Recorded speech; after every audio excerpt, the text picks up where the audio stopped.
안녕하세요. 핑크팬더 이재범입니다. 오늘은 KB부동산 2021년 1월 보고 여러분들과 함께 하겠습니다. 네, 뭐 요약, 목차 이런 거 골고루 볼까요? 서머리만 본다라고 할까요? 아니요, 넘어가죠.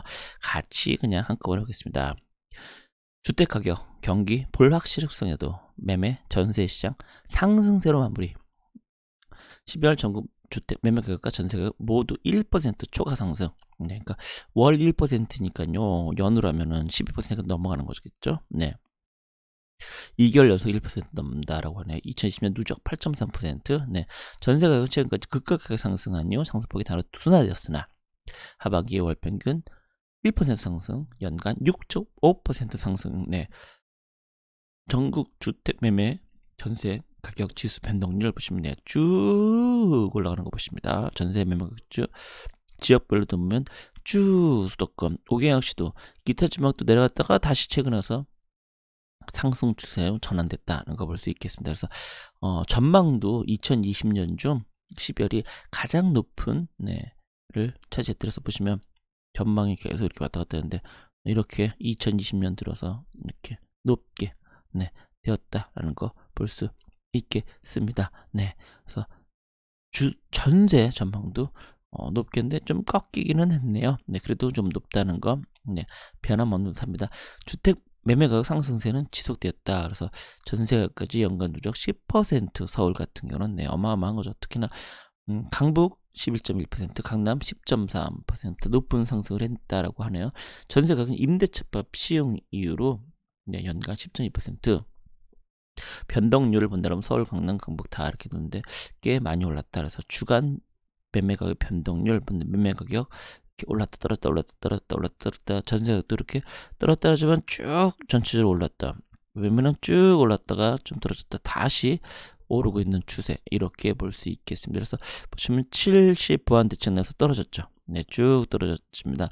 서류 규제 확대, 그런 다음에 뭐 12, 18 규제 지역 이렇게 좀 추가. 그러니까 결과적으로는 이렇게 너무 오르다 보니까 그런 규제가 나왔다라고 볼 수 있는 거죠. 그래서 그 한편으로는 뭐 어쩔 수 없다 이렇게도 생각할 수도 있겠네요. 그다음에 경기 인천 전세가격 상승세 다소 둔화세였으나 경기 지역 매매 시장 상승폭 확대. 그래서 경기 인천 주간 매매 가격 변동률을 본다 하더라도 올랐다 떨어졌다 올랐다 떨어졌다 올랐다 그래서 현재는 마지막은 이제 오르고 있다는 추세다라고 할 수 있겠네요. 그래서 각 이제 규제 그러니까 결국에는 이제 서울이나 경기 수도권이나 거의 비슷하게 움직인다는 거 우리가 알 수 있겠습니다. 비수도권을 보시면 울산이 5년 만에 광역시 중 가장 높은 그래서 울산이 조선업과 관련해서 좀 안 좋았는데 2020년에 갑자기 바람이 불어서 좀 난리가 났다라고 생각할 정도로 상승된 일부 지역, 일부 아파트는 그렇게까지 상승률이 좀 어마어마 했었습니다. 그래서 보시는 것처럼 12월 달만 보면 울산이 2.61%, 대구 2.36, 부산 2.14, 광주, 대전은 상대적으로 좀 낮았다. 오개강역시 주간 매매 가격 변동률을 보면 좀 잠잠했었는데 보시는 것처럼 작년 한 11월부터 갑자기 급격하게 늘어났다. 그러다 보니까 규제 지역이 12월 달 들어서 이런 5개 강역시를 확대를 했었던 거죠. 그다음에 기타 지방 세종 2020년 전국에서 가장 가세종 있잖아요. 가세종 그래서 12월에도 꽤 많이 상승세를 했다라고 볼 수 있을 듯합니다. 비수도권 주택 거래라고 한다고 하면 주택거래는 최근 1년 평균 대비 그러니까 비수도권은 상당히 거래가 많아졌다라고 할 수 있겠네요. 그만큼 이제 규제 지역을 피해서 사람들이 이제 가서 사는 것도 있다 보니까 그런 것도 이제 거래가 포함되다 보니까 좀 더 됐던 게 아닌가 생각됩니다. 그래서 규제 지역인 수도권은 거래량이 감소했거든요. 근데 그 외에는 풍선 요건에서 다른 사람들이 그걸 달려가다 보니까 가격이 그렇게 올랐다 이렇게 볼 수 있겠습니다. 그래서 매매 가격 증감률 본다라고 하면은 전체적으로 부산, 울산, 광주, 경남, 경북, 대구 뭐 이런 순으로 되고 밑으로 가면 오히려 그 전보다는 1년 평균보다는 오히려 빠졌다 이렇게 볼 수 있고 미분양은 전월 대비 약 3,000호 감소를 했습니다. 그러니까 미분양 아파트는 새 아파트라는 뜻이잖아요. 새 아파트에 대한 선호도가 있다 보니까 좀 안 좋다라고 했는데도 불구하고 그래도 미분양이면 좀 신축인데 그래도 좀 그래도 여러 가지 혜택도 있고 이왕이면 새 아파트 살고 싶고 이런 니즈들이 떨어지면서 미분양이 감소했다. 그래서 보시는 것처럼 준공후 수도권, 비수도권 보시면 특히 이 비수도권 급격하게 줄었습니다. 수도권이야 뭐 워낙 많지는 않다 보니까 그렇긴 하지만요. 그다음에 준공후 미분양도 2020년 초반까지만 해도 갑자기 늘어났는데 그게 전부 다 해소되었다. 이렇게 보셔야 될 것 같습니다. 2020년 청약 경쟁률은 2006년 이후 최고치 경쟁률이요. 네, 그러니까 사실은 청약 통장만 있으면 너도 나도 한번 넣고 보자. 그래서 작년에 그런 일이 생겼죠. 넣고 보자 해서 넣어서 진짜 당첨이 되다 보니까 물론 이제 그거는 이제 분양이 끝나고 나서 이제 그 분양되지 않은 건수를 가지고 이제 했던 건데 그래서 오전에 했는데 그 젊은 20대 분이 안 하셔서 그 후에 오후에 30대 어떤 분이 하셨다라는 뉴스가 나왔었죠. 네, 그래서 결국에는 이런 왜냐면 이제 당첨된 무조건 주변 시세보다 싸게 분양을 하고 있으니까요. 그래서 2021년에도 이 사항은 아마 변하지 않겠냐. 다만 이제 예전처럼 그렇게 한다기보다는 지금 이제 그 신청하셨던 분들 중에 탈락했던 분들에게 우선순위를 드리는 것 쪽으로 좀 그 변경을 한다고 하니까요. 좀 예전처럼 롯데도 청약 당첨만 되면 그거는 마찬가지이긴 한데 내가 통장 없어도 저거 한번 넣어볼까 이런 거는 좀 사라진다라고 볼 수 있겠네요.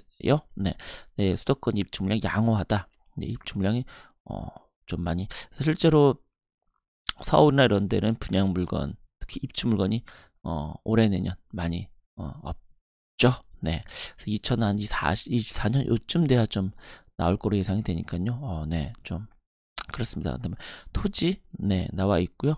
또 밑으로 놓으면 가계대출은 4개월 연속 증가, 신규 대출 금리는 상승. 그러니까 대출 금리, 그러니까 기준 금리는 그대로인데 대출 금리는 전제 상승하고 있다. 왜 이런 일이 벌어지느냐? 그만큼 필요로 하는 사람이 많다 보니까 거기에 따라서 대출 금리는 올라갔다. 이렇게 그래서 꾸준히 대출 잔액은 증가하고 있다. 다만 순증액 같은 경우는 올라갔다 떨어졌다. 지금 올라갔다가 다시 좀 떨어지고 있는 추세다. 좀 정부에서 규제를 많이 하고 있으니까요. 보면은 신용대출을 또 잡고 있죠. 네, 주택담보대출도 잡았지만, 네, 전세저금 규모 대출도 쭉 증가하고 있는 거.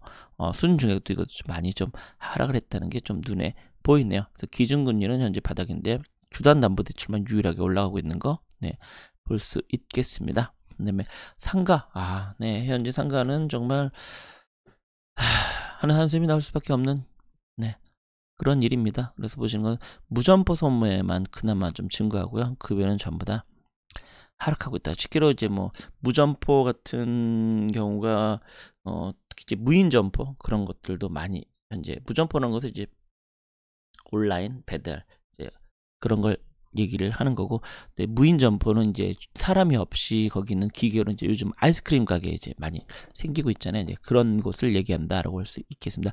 공실로 보면 전부 다 현재 올라가고 있다는 걸 볼 수 있겠습니다. 특히 서울 소규모 상가는 급격히 올랐고요.